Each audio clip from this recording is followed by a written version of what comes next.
Solitude is the portal leading to a life of meaning and a deep connection to your soul.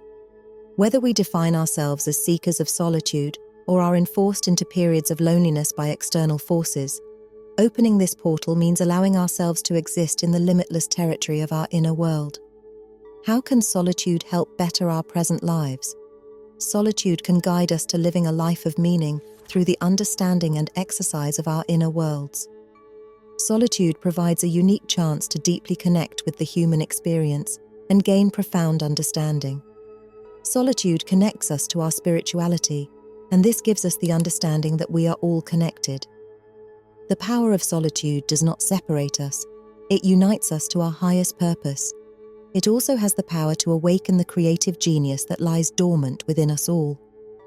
In this video, we'll explore the power of solitude as a potent tool for connecting with our inner world, unleashing creativity, nurturing our spirituality, and most importantly, establishing a deeper connection with our soul.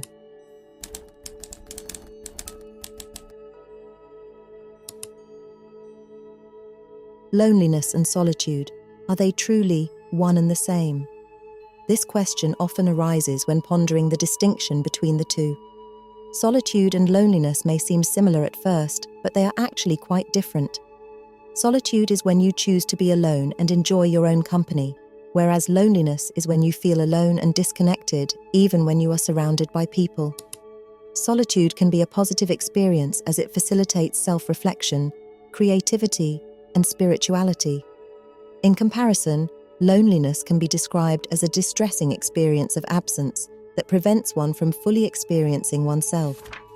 Solitude is a pleasant experience of stillness, silence, lightness, power, and energy that leads to openness, freedom, authenticity of self, and deeper feelings of connection. Solitude can empower you to pursue and achieve your goals, giving you a sense of freedom and independence. Solitude is a state of social disengagement, characterized by decreased inhibitions and increased freedom to choose activities. There is an ever-present seeking and yearning in human beings for fulfillment, affirmation, and discovering oneself. Our culture today promotes and encourages a technical, achievement-oriented, success-based mentality, which is focused on doing, achieving, producing, and seeing results for our work and activities. These accomplishments create a shield around us, protecting our ego and sustaining and nourishing our self-esteem. But we are never satisfied, and we continue to search at a fanatical and hectic pace. Why? Perhaps the answer lies in the realization that the illusory world we have built around ourselves is not the source of our happiness and fulfillment, and that it will not satisfy the longing within us.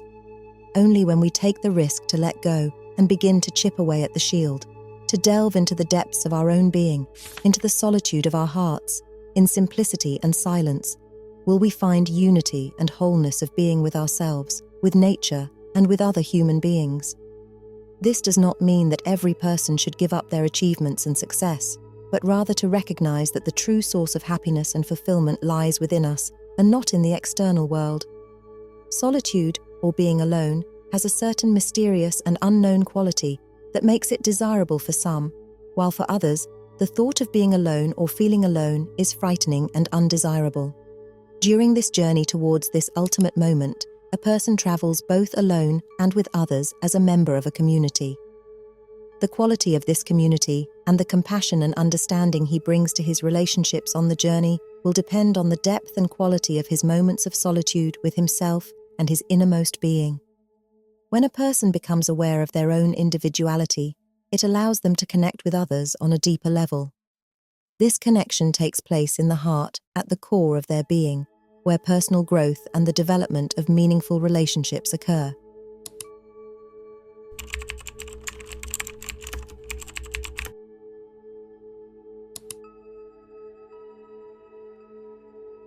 Solitude can be a difficult word to define, and it's not the same as loneliness. Loneliness can be associated with feelings of unwantedness and emptiness. It can weigh down on our minds and our bodies. In comparison, solitude can oftentimes be called the untold power. The term solitude is frequently employed to represent various ideas like loneliness, isolation, withdrawal, remoteness, seclusion, eremitism, and emptiness, each adding their own unique nuances to the core concept. However, these interpretations can sometimes stretch the meaning to the extent of creating misleading equivalences. Solitude comes from sol, which means singular, unique, alone, and the Latin itude, meaning a state of. Why would anyone want to embrace solitude in today's world? It is difficult, if not impossible, for some to imagine choosing to endure, much less enjoy moments of solitude. For them, being solitary is almost synonymous with being a hermit, one who withdraws from the companionship of friends of society and its pleasures and seeks out a barren, forsaken desert in which to suffer and eventually die. The concept of solitude can be misleading and frightening, and not without its own risks and fears. Because of these fears, many avoid spending time alone by seeking continual distractions of some kind, such as watching TV, scrolling on their phone, or anything that will fill the void. Yet according to Thomas Merton, his attitude is a contradiction. In writing on solitude, he says, "Every man is a solitary, held firmly by the inexorable limitations of his own aloneness. Death makes this very clear, for when a man dies, he dies alone." The presence of many living men around the deathbed of one who is in agony may unite them all in the mystery of death, but it also unites them in a mystery of living solitude, is the fear of the connection between solitude and death. What makes the word solitude misleading to people today? In today's world, the continuous advancements in technology and scientific knowledge have led people to be distracted and disconnected from what really matters. As people become more engrossed in the digital realm and rely heavily on technology, they often find themselves mentally preoccupied and emotionally detached from their surroundings and, more importantly, from themselves. Man is wearing blinders. He no longer sees nature in itself as a revelation of creation, as a beauty to be cherished and enjoyed. He is too absorbed by the external world. Seeking to alleviate his gnawing hunger, man resorts to sex, drugs, alcohol, having more people around him, more social gatherings, anything to help him cope with the pain. But these are only superficial and never reach the inmost being of man himself. Staying busy becomes a distraction from facing our truth. Self-isolation, even for a short time, can seem radical. That's why the necessity for seeking solitude and introspection is particularly crucial in the present-day world.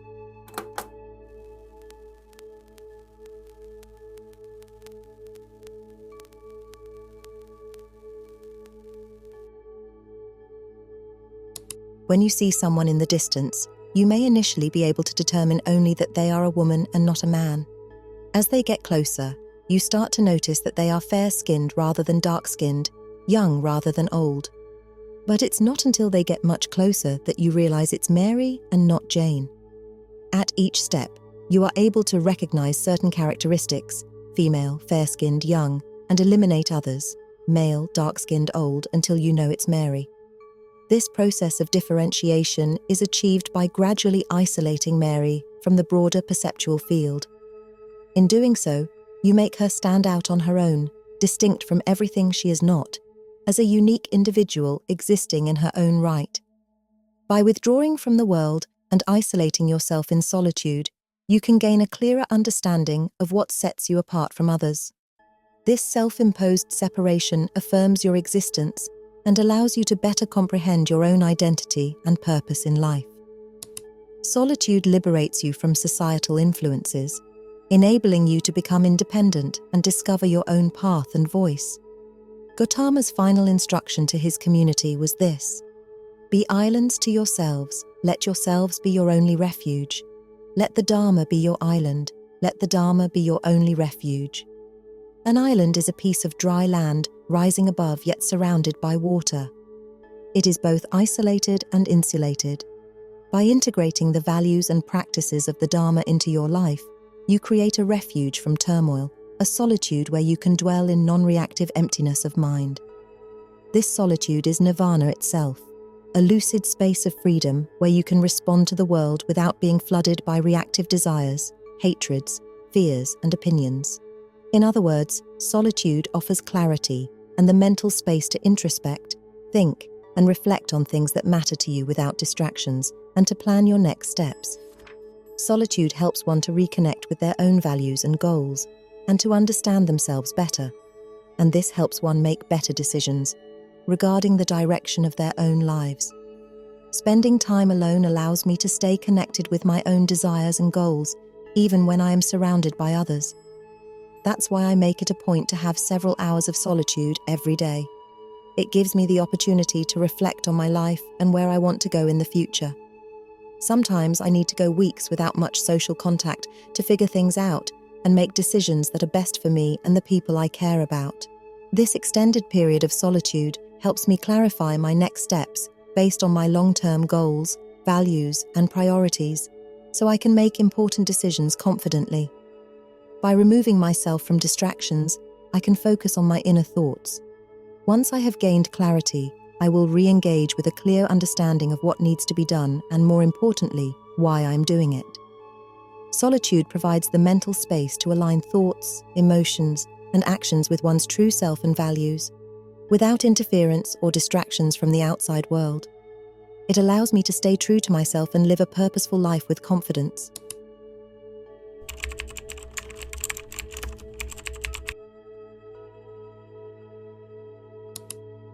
Is being alone the key to creativity?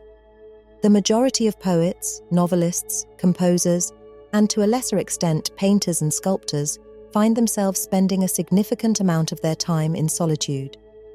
Despite the common belief that intimate relationships are the primary, if not sole, source of human happiness, the lives of creative individuals often defy this notion. Developing creative talents such as practicing musical instruments, painting, or writing poetry seems to rely on the capacity to be alone. In the 1960s, psychologist Frank X. Barron conducted a study involving renowned creators such as Truman Capote, William Carlos Williams, and Frank O'Connor, as well as prominent figures in architecture, science, entrepreneurship, and mathematics. Barron aimed to identify a shared characteristic among these diverse creative minds. Barron discovered that the most innovative thinkers possessed several common traits. These included a willingness to explore their inner thoughts and emotions, a fondness for complexity and ambiguity, an exceptional tolerance for disorder, and the ability to find order amidst the chaos. To enhance creativity and generate innovative ideas, it is recommended to let your mind wander, imagine new possibilities, and silence your inner critic. Essentially, the key is to block out external distractions and focus inwardly. We live in structured environments that shape our identities and stories. When these influences change or are removed, our mental structures are also affected, allowing for new ways of thinking. This can enhance creativity by encouraging us to engage with alternative realities. To fully immerse ourselves in an alternative identity, we need to let go of certain ways of thinking that are tied to time, self-experience, and social norms. Solitude can provide cognitive traits that help us transition from social settings to potentially creative realms. Solitude facilitates not only spiritual insight, but also an undisturbed, deeper knowledge of self.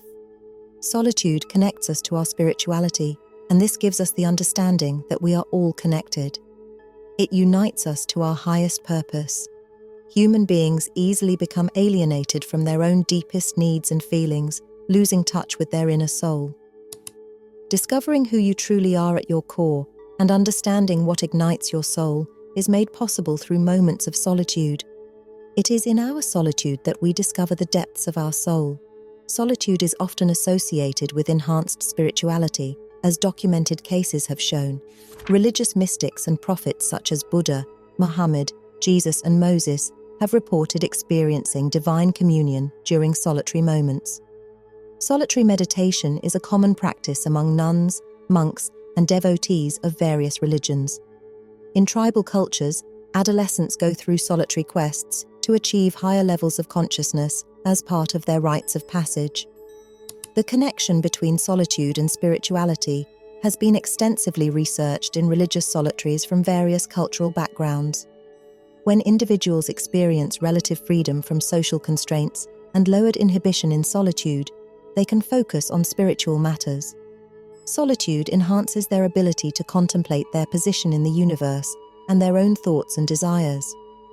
Both Taoists and Christian hermits value solitude as it replaces the distorting pressures of society with the healing power of nature, which allows for insight, freedom, and creative self-transformation. In the hustle and bustle of modern life, finding moments of solitude can be challenging. Yet many renowned spiritual leaders, philosophers, and thinkers have emphasized its significance. Henry David Thoreau, an American transcendentalist philosopher, spent 2 years, 2 months, and 2 days in a small cabin near Walden Pond. During this period of solitude, Thoreau immersed himself in nature, practiced introspection, and wrote about his experiences. His reflections culminated in the book Walden, which has inspired generations to seek spiritual enlightenment through solitude. Thoreau's experiment serves as a timeless example of how solitude in nature can lead to spiritual insights. In the early Christian tradition, the desert fathers and mothers sought spiritual enlightenment through isolation in the harsh desert landscapes. These ascetic individuals, such as St. Anthony the Great and St. Mary of Egypt, retreated to the solitude of the deserts, engaging in deep contemplation and prayer. Their solitary lifestyles became an inspiration for future generations of spiritual seekers, highlighting the transformative power of isolation in the pursuit of enlightenment. In today's fast-paced world, many individuals turn to yoga and meditation to explore their spirituality and achieve mindfulness. Yogis often emphasize the importance of solitude in meditation practices. By spending time in seclusion, away from distractions, practitioners can delve into their inner selves, cultivating a deeper connection to their soul. At first, many people find it difficult to practice being alone with themselves.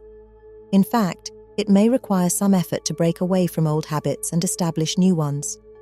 However, once you incorporate solitude into your daily routine and dedicate time to it regularly, you will experience positive effects on your mental health. In a world that is constantly connected, it is important not to underestimate the value of spending time alone. It can be a powerful tool for promoting mental and emotional well-being, creativity, and personal growth. Solitude is more than just being alone. It is a way of being that requires cultivation. It is an art that requires mental training to refine and stabilize. Practicing solitude means dedicating yourself to the care of your soul. Quiet moments of contemplation, whether in front of a work of art or while focusing on your breath, can help you reflect on what matters most in your life. Solitude is an inescapable part of being human, and it allows us, whether we are devout believers or atheists, to confront and explore existential questions. You might wonder, how can I incorporate solitude into my life? Here are a few methods to approach it when you're alone and practicing solitude. Number 1. Self-reflection. Use this time of solitude to engage in self-reflection. Take the opportunity to reflect on your life, beliefs, and the bigger philosophical questions that matter to you. By removing distractions, you can create space for clear thinking, which can help you gain deeper self-awareness and clarity. Consider using a journal to write down your thoughts, beliefs, and ideas. You might also want to create a calming atmosphere by listening to some soothing music and lighting a candle. This will help you focus and make the most of your introspective time. Number 2. Spend time in nature. Immerse yourself in nature to refresh your mind and creativity. Nature's calmness and beauty inspire new ideas and bring peace. The soothing sounds and sights, like flowing water and blooming flowers, create a peaceful atmosphere, helping you forget worries and focus on the present. Being in nature grounds you, making you aware of the moment, and allows your creativity to flourish. Disconnect from technology, go outdoors, and let nature inspire and calm you, guiding you to a more balanced life. Number 3. Embark on projects. Use this period of seclusion to immerse yourself in projects that bring you joy. Commit to tasks that captivate your attention without external distractions. Cultivate a state of flow and let your creativity flourish. Start a new painting, brainstorm ideas for a new book, or initiate groundwork for that new business you've been meaning to start. These projects act as anchors, keeping you grounded in purpose and creativity during prolonged isolation. Number 4. Find happiness in little things. Learn to appreciate life's simple pleasures, like listening to music or taking a walk. feeling the warmth of the sun or the breeze on your face. Embrace these moments of joy by staying fully present, observing your surroundings, and grounding yourself in the present moment. Practice gratitude for the beauty in everyday experiences, anchoring yourself in the richness of the moment. Finding a connection within solitude is essential. As a society, we need connection the most, but in order to truly connect with others, we must first connect with ourselves. This connection is often found in true solitude, not in loneliness or isolation. It requires actively being present with our thoughts and emotions in a kind and loving way, listening to our hearts and minds, and embracing them without judgment. By mindfully examining our thoughts and emotions, we can start to identify thought patterns and habits that may go unnoticed when we are surrounded by others, but not present with loving kindness. In the quiet depths of solitude, we often find the loudest echoes of our true selves. As we conclude this journey into self-discovery, remember that solitude isn't merely the absence of noise, it's the presence of one's essence. Embrace these moments alone as opportunities for growth, reflection, and transformation. In the embrace of solitude, we uncover the boundless power within. So go forth with newfound wisdom, cherish the moments of quiet, and let the strength of your solitude illuminate your path. May your journey be filled with self-awareness, creativity, and the profound peace that comes from understanding the depth of your own being. Thank you for joining me on this exploration of self. Remember, in the serenity of solitude, you have found not just solitude, but a profound connection with your truest self. Embrace it, honor it, and let it guide you toward a life of authenticity and fulfillment. Take care until next time.